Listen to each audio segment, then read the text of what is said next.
Mapailang umaga po mga kasikap. Happy Wednesday, July 22, 2026 at ayan, alas 8:20 na po ng umaga. So habang patungo ako ngayon sa aking work, alas 9 naman ang info, so sakto lang yan. Dito tayo dadaan sa may West Avenue. Silipin natin yung ilalim kung ano na yung progreso sa ginagawa nilang tiling sa ilalim ng viaduct ng Turnback Guideway. So tara, let's go! Sinimulan ko to, walang naniniwala sa paligid ko. Ano? Ayan yung unified sa unahan. Sa kaliwa naman yung North EDSA Station. Ito yung viaduct ng Turnback Guideway mula sa kaliwa, patawid dito sa EDSA, papasok dito sa West Avenue. So West Avenue na po ito dito. At ito nga, mula dito hanggang dun sa examiner yung dulo niyan. Tingnan natin dito sa ilalim, sa kabila ng kanila pag-install ng mga downspout, drain pipe. Tapos pinutol na nila yung mga lagpas na mga steel casing. Ayan. Pero sa part na to hindi pa nila nasisemento yung ilalim. So pipinturahan pa nga nila yung ilalim na ito, yung mga hazard markings. Tapos maglalagay pa sila dito ng mga ano. Sa gitna, ito yung median barrier. Ito pa yung mga precast. So tinanggal na yung bako dito sa precast na mga parapet wall. Bali, nahakot na ata nila yun. Counter si Bossing. So sa part na to, hindi pa nila maklear kasi ang daming mga steel bar pa sa ano. Yung mga, nung naglagay sila ng mga rebar support sa taas, ayun yun, mga pinagputulan. Kasi yan, yung mga catwalk, tapos yung mga scaffolding, mga GI pipe, kaya dyan sa loob. At mayroong gwardiya dito na nakabantay, baka siyempre alam naman natin. Kaya mga tubular, mga steel beam, ang dami pa.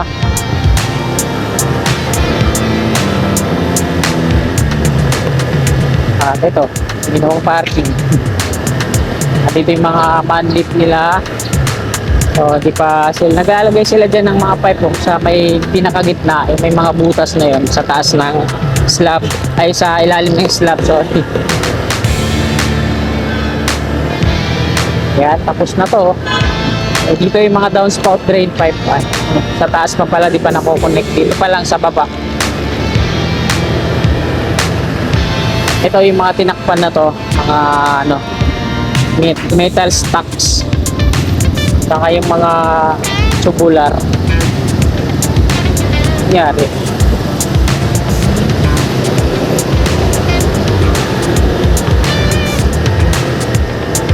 Ito yung bahagi ng crane. So, tinanggal na ata yung crane dito sa dulo. Ayan o, ganyan yung tsura niya. No? So, ano dito? Yung mga downspout drain pipe. Baler Street. Yan dito. Linis na. Na-install ulit sila ng mga scaffolding patungo dyan sa taas. Yan. Downspout drain pipe sa bawat poste. Ano? Yan. Ito, hinahakot na yung mga pang-balance, tapos dinidismantle na rin yung crane. Ito yung bahagi ng crane. Nandito sa unahan yun. So last update natin na dito yan, pwesto sa unahan.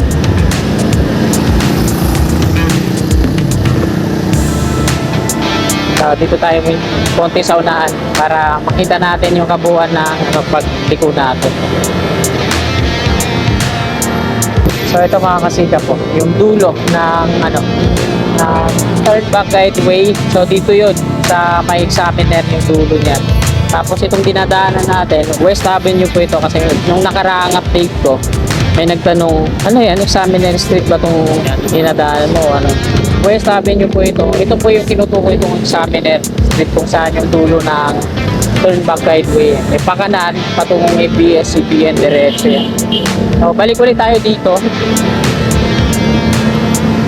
Yan. Ito naman yung palabas ng EDSA. Yung kanina dun sa kabila, patungong ano yun, Quezon Up. Ito yung mga manlift nila. So tuloy-tuloy pa rin yung kanilang pag-install dyan. sa mga downspout drain pipe. May relays na yan sa taas at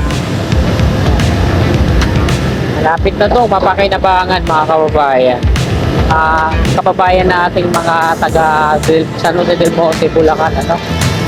Yung laging naiipit yun sa Commonwealth, tapos ang hirap pa sumakay ba, mapunuan pa, laging matraffic. So ito yung pinaka the best na solusyon sa inyong mga paghihirap sa pag-commute, ang MRT7 talaga. The best yan.